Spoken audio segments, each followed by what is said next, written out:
आज का ये हादसा जो करना में हुआ है इतना दर्दनाक है कि सारी करना दर्द में डूब गई है, दुख में डूब गई है। अल्फाज नहीं बनते कि मैं इस हादसे के बारे में कुछ कहूँ।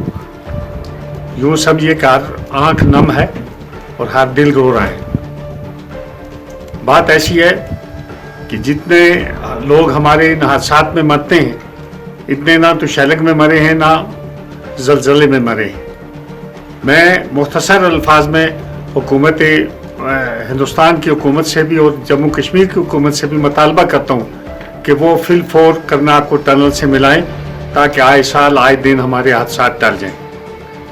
मैं हुकूमत से ये मुतालबा भी करता हूँ कि जो इस वक्त मर गए हैं लोग, जो दुनिया से चले गए हैं, उनके लवाकीन के हक़ में मुआवजा मंजूर किया जाए और उनकी देख रेख हुकूमत करे। कई घर ऐसे हैं जो बिल्कुल ही उजड़ गए हैं, उनका फ़र्ज़ बनता है हुकूमत का कि उनकी तरफ देखें।